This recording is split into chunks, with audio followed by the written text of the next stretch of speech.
বন্ধুরা, কেমন আছেন সবাই? আশা করি সবাই ভালো আছেন। আমি সবসময় আমার নিজের হাতে সবুজ কিছু সাজাতে চাই। আজ আমি আমার প্রথম টেরারিয়াম বানানোর গল্প বলবো। এই ছোট কাঁচের বক্সের ভেতরে আমি একটা মিনি নেচার তৈরি করতে যাচ্ছি। চলুন দেখে নিই কত সহজে আমরা একটা টেরারিয়াম বানাতে পারি। আমি প্রথম একটি টেরারিয়াম বানাতে যাচ্ছি, যেটি সাইজ হচ্ছে 9 ইঞ্চি বাই 6 ইঞ্চি এবং এটি নাসির গ্লাস দিয়ে তৈরি। আমি নিয়ে নিচ্ছি কিছু বগুড়, পাথর, কয়লা এবং কিছু গুঁড়ো পাথর, সাথে কিছু ককশিটও, যেগুলো আমার সাইড ওয়ালে মাটি তৈরি করতে সাহায্য করবে, আর এবং একটি নেট, যেটি দিয়ে নিচে ফলস তৈরি করব। ককশিটগুলো আমি নরম মাটি দিয়ে উপরে ঢেকে দিলাম, যাতে করে এটার উপরে আমি কোকোপিট দিয়ে পূরণ করে দিতে পারি। নরম মাটি দেওয়ার পরে আমি দিয়ে দিলাম উপরে কোকোপিট, ভালো করে চেপে চেপে লাগিয়ে দিলাম, যাতে ভিতরে মাটি কোনোভাবে দেখা না যায় এবং উপরে কোকোপিটের একটা প্রলেপ থাকে।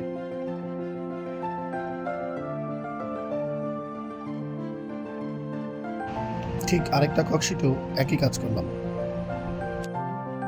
মাটিগুলো একটু নরম হলে ভালো হয়, যাতে ককশিটের সাথে লেগে থাকে এবং কোকোপিটগুলো সুন্দর করে মাটির সাথে লাগে এবং পড়ে না যায়।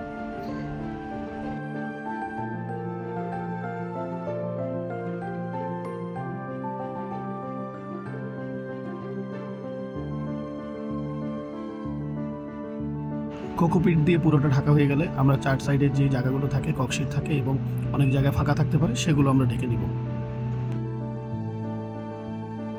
আমার সাইডের ওয়ালগুলো তৈরি হয়ে গেল, যেটা পুরোটা কোকোপিট দিয়ে ঢাকা এবং নিচে মাটির লেয়ার আছে।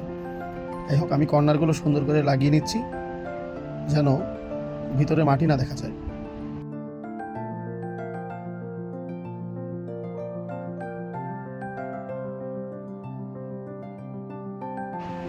ওয়ালগুলো শুকিয়ে গেলে গ্লাসের মধ্যে রেখে আঠা দিয়ে কিংবা গ্লু দিয়ে ফিটিং করে নিচ্ছি। আমি এখানে ব্যবহার করেছি সিলিকন গ্লু, যেটা দিয়ে এটা লাগিয়ে নিলাম।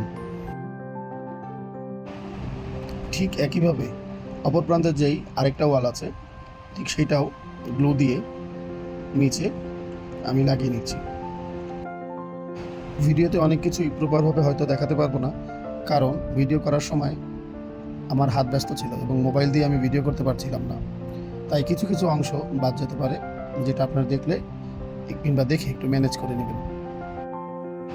গ্লুগুলো ঠিকভাবে দেওয়া হয়ে গেলে ঠিক আমরা ওয়ালটা নিয়ে সুন্দর করে বসিয়ে দিব এবং খেয়াল রাখবো ওয়ালের আঠাগুলো যাতে অনেক বেশি না পড়ে, তাহলে মোটা হয়ে যাবে বেশি।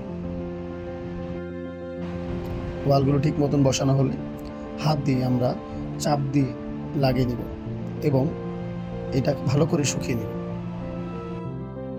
শুকানোর পর আমাদের টেরারিয়ামের ওয়ালগুলো ঠিক এইরকম দেখাচ্ছে। আমাদের টেরারিয়াম প্রস্তুত মাটি দেওয়ার জন্য। এখন আমরা প্রথমে দিব হচ্ছিল পাথর। সুন্দর করে পাথরের একটি লেয়ার দিয়ে নিব।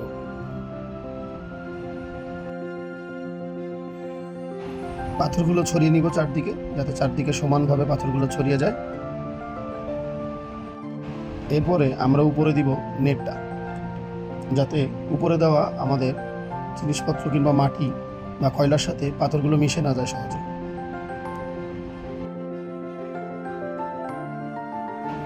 নেট দেওয়া শেষ হলে আমরা এখন কয়লাগুলো ঢেলে দিব। কয়লাগুলো ঢেলে ঠিক একইভাবে সমান করে নেব, যাতে একটি 1/2 ইঞ্চি কিংবা 1 ইঞ্চির মতন একটা লেয়ার তৈরি হয়ে যায়। যাই হোক, একটু বাড়তি কথা বলি, ভিডিও করার সময় আমার আশেপাশে ক্যামেরা ধরার মতন কেউ ছিল না, তো পাশে একটা ছেলেকে পেয়েছিলাম যে আমার সহযোগী হিসেবে কাজ করেছে। তাকে অনেক ধন্যবাদ, সে কিছু কিছু সময় আমার ক্যামেরা ধরেছে এবং আমাকে অনেকটা হেল্প করেছে। যাই হোক, আমরা 2টা লেয়ার দিলাম এখানে। এরপরে আমরা এখানে মাটি মিশ্রণ করব। তো মাটির জন্য আমার কাছে কিছু মিশ্রণ আগেই করা আছে, তার সাথে আমি মিশিয়ে দিচ্ছি ভার্মি কম্পোস্ট, এবং আমি আগের মাটিগুলোর সাথে দিয়েছিলাম এই যেই আমাদের শ্যাওলাগুলো পাওয়া যায় সে শ্যাওলা এবং কোকোপিট। আমরা দেয়ালে থাকা শ্যাওলাগুলো সংগ্রহ করার পর সেগুলো শুকাই এবং একদম ড্রাই করে নিই। ড্রাই করার পর একসাথে মাটির সাথে মিশাই। ফাইনালি রাতের বেলা মাটি দেওয়ার সময় হয়। আমি রাত্রেবেলা একটু ফ্রি থাকি, তাই মাটিগুলো দিয়ে নিচ্ছি। তার উপরে দিয়েছিলাম কয়লা এবং কয়লার উপরে আমি মাটি দিয়ে নিচ্ছি। মাটিগুলো ঠিক সমানভাবে করলাম এবং মাটিগুলো চারদিকে ছড়িয়ে দিলাম যাতে চারদিকে সুন্দরভাবে সমানভাবে যায়। টেরারিয়ামের পেছনের সাইডে একটু মাটি উঁচু করে দিলাম যাতে দূর থেকে দেখতে ভিউ সুন্দর লাগে। পুরোটা তৈরি করার সময় সাথে ছিল আমার মেয়ে এবং সে খুব এনজয় করছিল। আপনারা চাইলেই ঘরে বসে এটি তৈরি করে ফেলতে পারেন খুব সহজে। আশেপাশে যে গাছগুলো থাকে সেগুলো নিয়েই আপনি এগুলো শুরু করতে পারেন এবং তেমন কোনো খরচও নেই এবং দেখতেও ভালো লাগবে, আপনার মনকেও শান্তি দেবে। মাটি দেওয়া হয়ে গেলে আমি চেপে চেপে যখন লাগিয়ে দিলাম, আমাদের প্রায় কাজ শেষ। এরপরে আমরা করব প্ল্যান্টিং। আমি দুঃখিত যে প্ল্যান্টিং করার সময় হয়তো বা আপনাদের দেখাতে পারবো না, কারণ সে সময় আমার ক্যামেরা ধরার মতন মানুষ ছিল না। তো আমি আপনাদের একবারে রেডি করে তাই তারপরেই দেখাবো ইনশাল্লাহ। এটি তৈরি হওয়ার পর আমি রাত্রেবেলা যাই গাছ কালেকশন করতে। গাছ কালেকশন শেষে আমি সেগুলো লাগাই এবং দেখুন এটার ফাইনাল আউটপুট। আপাতত যতটা পেরেছি আমি গাছগুলো লাগাতে ঠিক লাগিয়ে নিয়েছি এবং এটার ময়েশ্চার যাতে উড়ে না যায় তাই বারবার স্প্রে করছি। টেরারিয়ামে বেশি পরিমাণ পানি দেওয়া যাবে না। যদি পানির পরিমাণ বেশি হয়ে যায় তাহলে নিচ থেকে সিরিঞ্জের মাধ্যমে সেটা বের করে নিয়ে আসতে হবে, তা না হলে ফাঙ্গাস হতে পারে এবং গাছগুলো মরে যেতে পারে। সেদিন রাতে আমি এইভাবেই রাখি এবং তারপর দিন আমি আবার কিছু গাছ কালেকশন করি এবং সেগুলো আবার গাছ লাগাই। তারপর দেখতেই পাচ্ছেন আমি ওয়ালের মধ্যে কিছু মস লাগিয়েছি এবং সাথে রাস্তার মধ্যে পাওয়া যায় এমন কিছু গাছ লাগিয়েছি। এখন দেখতে কিন্তু বেশ ভালোই লাগছে।